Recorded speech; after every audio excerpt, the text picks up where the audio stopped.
Ki başından itibaren şöyle ifade etmek gerekiyor. Biz sağlık iş kolunda örgütlü bir sendika olarak, sağlık emekçileri olarak biz şunun farkındayız. Savaş bir halk sağlığı sorunudur.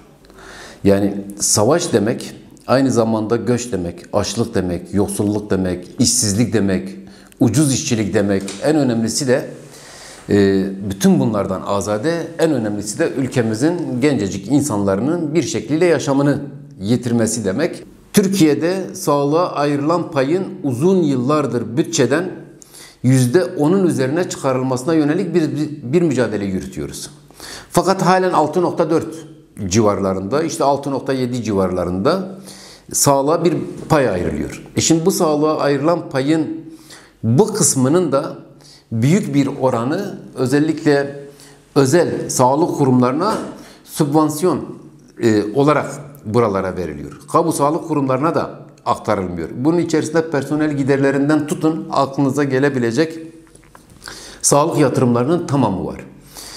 Şimdi savaşsız bir ortamda, demokratik bir ülkede 4 milyar dolar gibi bir rakamın işte sağlık hizmetlerine ayrılma meselesini biz düşünelim. Yani bu rakamın sağlık alanına aktarıldığını düşünün.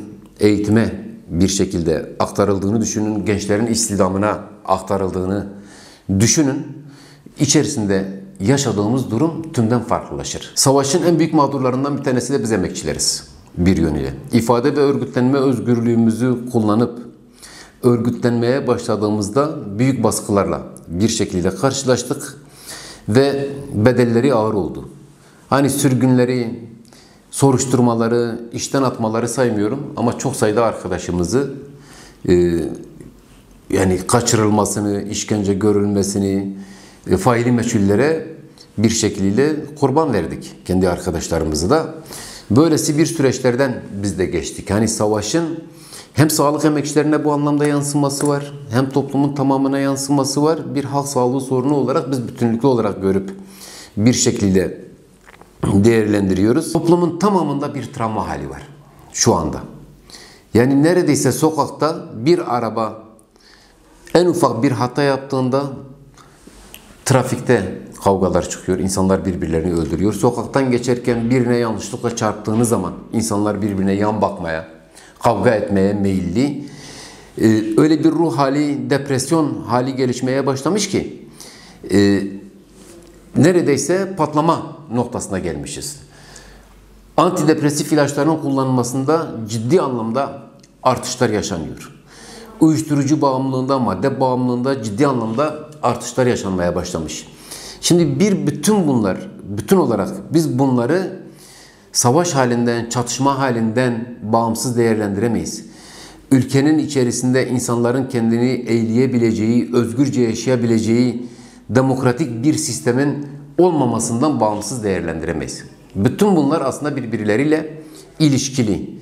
Ve bu yüzden de savaşa karşı barış mücadelesi biz sağlıkçılar açısından kıymetli. Çünkü sağlıkçılar aynı zamanda yaşatma eyleminin birer profesyoneli, hizmetkarı ne derseniz deyin yani. Biz yaşatma eylemini aslında icra ediyoruz bir şekliyle.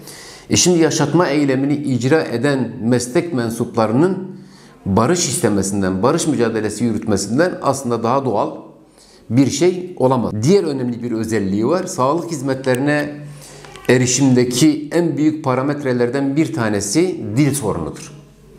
Yani ana dilinde sağlık hizmetlerinin verilmesi meselesi hasta hekim, hasta sağlıkçı arasındaki ilişkiyi bir şekilde güçlendiriyor.